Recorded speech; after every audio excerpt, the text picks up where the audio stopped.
this dress is cute and I want to wear it today. So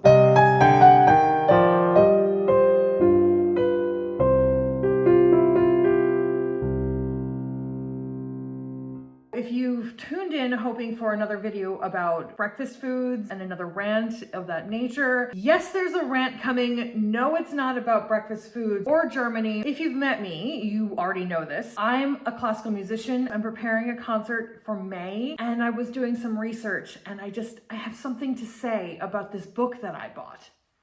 Where'd the book go?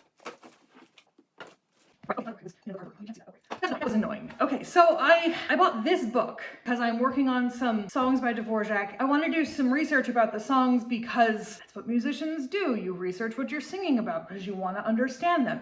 It's important to know the historical context as well as the meaning of the poetry and why the composer may have chosen to write what they wrote and all of these other things. And so I bought this book because the songs I'm singing are considered a major work of Dvorak's, and they are in this book. They only get one paragraph, which did not tell me anything I did not know about these songs, but the section these songs are in ends with a paragraph that I find highly offensive. I'm going to read from this book.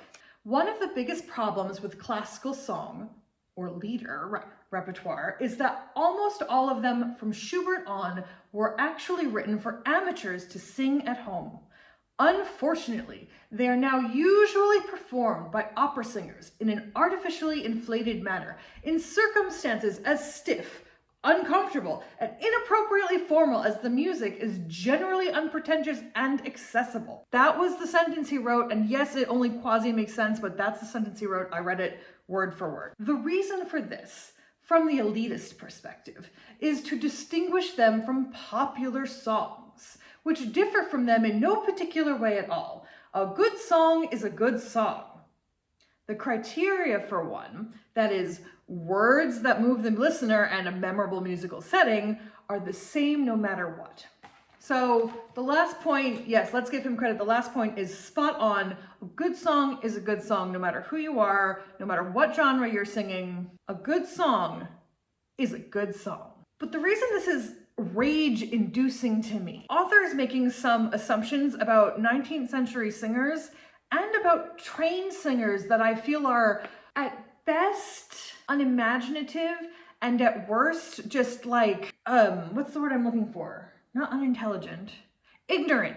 They're ignorant. These are assumptions about singers and performers in general, and I just have to say something about it. Okay, let's break this down. The author of this book is declaring that trained singers, the only people currently singing 19th century songs, are singing inappropriately because in the 19th century, what is now called art song would have been sung at home or in a salon concert. And by extension, I feel like he's saying that people with less training, more like what they would have had in the 19th century. So that's the part that is a problem, because in the 19th century, if you wanted to have music in your life, you had to either go to a concert, go to church, or make the music yourself. There was no iPod, there were no speakers, there was no Spotify, there wasn't a record player, there was nothing. You made it yourself. So if you had money and you were musically inclined and you wanted a hobby, you took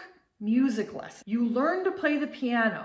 You learned how to sing. And then, after you've learned to sing, you'd go to a party and you would sing the songs that you had worked on with your friend, right? You'd go to the soiree, you'd sing the song, everybody would clap. But to say that those performances would have been less stiff and formal than what we see opera singers doing today is not correct. First of all, the Dvorak Opus 55 was literally written for an opera singer called Gustav Walter. Gustav Walter sang a lot of Dvorak songs, and he requested this set of songs from Dvorak so that he could sing them at a party, at a salon somewhere. Like a star tenor in Vienna may have sung these for the emperor. Considering the subtext of these songs, that would have been a choice, because we'll get to that in the next video. So like, subscribe, do all the YouTubey things, follow me, whatever, so that you can catch the next video. The songs were written for a trained tenor who would sing them at a salon concert. Okay, cool. Not like a concert hall concert. Rich people had houses with really big rooms and they could have all their friends over and do these parties parties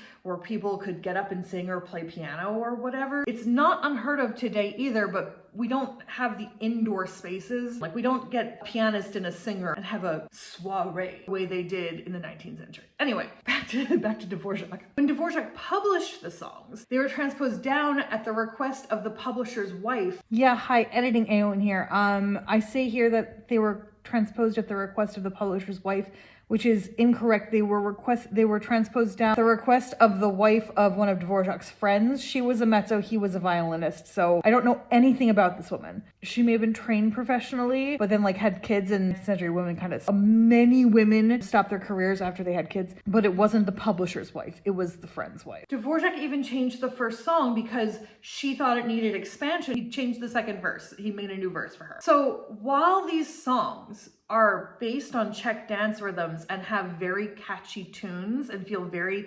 folksy, they weren't meant to be sung by people with no training. There's something that's super simple to sing and something that is catchy but written for someone with skill. And the author of this book doesn't quite make that connection. Some art songs were definitely popular songs. All of them were definitely some kind of parlor song because, again, if you want music in your life, you're making it yourself. There is a difference between the songs that a street singer might sing and the ones that would have been performed by amateurs and other artists with some, maybe not professional level training. The music is literally more difficult to sing and to play in these Kunstlieder, art songs, are in the popular broadside ballad, street singer level songs. And it's the same thing today. There are songs that are very popular and very easy to sing. They've got a 5-note range, no problem, not a lot of tricks. And then there are other popular songs where those are not necessarily easy songs to sing, even if you're trained. You have to have the right kind of voice to sing them. It makes sense that the people singing art songs in the 19th century would have been trained singers of some sort, and therefore it makes sense that people who sing them today are also trained singers. That the only people singing 19th century song today, only 99% of all people singing 19th century songs outside of church are opera singers. It's opera singers. It's us. We're the ones singing the songs. We're the ones who want to sing music by mostly dead white guys. That's what we do. We all sing other stuff too, of course. Classical training, the majority of us really like this music, and we're the ones that do it.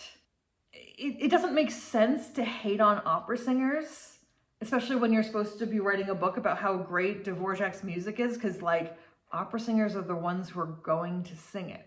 Now, if you're complaining about the style in which opera singers are singing it, you might have a point. However, pretentious, stiff performances can come from both amateurs and professionals. I can almost guarantee that in the 19th century, amateurs got up and sang the songs with some stiffness. And I can guarantee that you've been to a karaoke night with your friends who get up and sing popular music and give a terrible, stiff, maybe overblown and pretentious performance because they are not trained performers. You're not someone who is performing all the time. It's not going to be natural for you, and you're going to be stiff. Performance is a skill.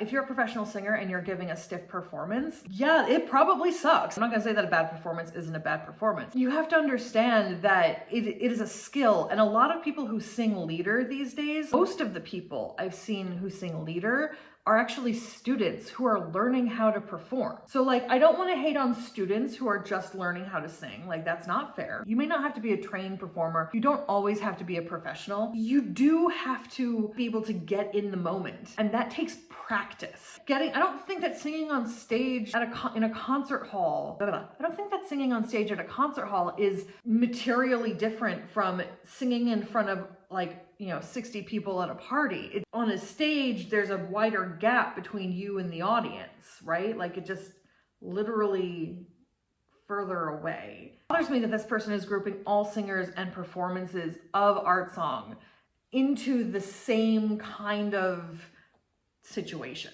It's not. There are definitely full-on pro singers who are terrible at art song, but let's be real, they're probably also terrible at opera too. It's not that they're trying to pretentiously prove how much better this music is than popular music, maybe in a few cases. It's that they themselves are not very good at performing. They're amateur despite being professionals. Good performances of Lieder by a trained singer are breathtaking. All of it comes together in this one glorious package, and you just get this moment of sound and richness and story, because a good song is a good song. It just has to be done to the best of its ability. And you cannot tell me that some singer in the 19th century at a party who was half trained was always going to be better than a fully trained modern day singer standing on the stage in a concert hall. That's just not how things work. Oh, it bothers me.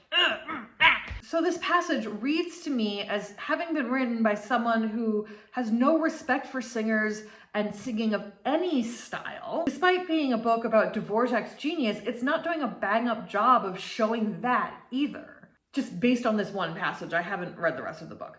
Anyway, so if you would like to see if I sing Dvorak's Opus 55, we will discuss the title of these songs in a further video. If you would like to see me sing Dvorak's Opus 55 and also some other stuff, you can judge for yourself if I sing them in an artificially inflated, stiff, uncomfortable, and inappropriately formal manner. A ticket for my Backhaus concert with Sinfonia Leipzig, May 8th at the Lukas Becker on Augustusplatz in Leipzig. There will be cake. I have been assured that there will definitely be at least Brötchen and probably also cake. You can come at me after for thinking that I'm not stiff. I don't know. We'll see. Okay, ciao. Bye.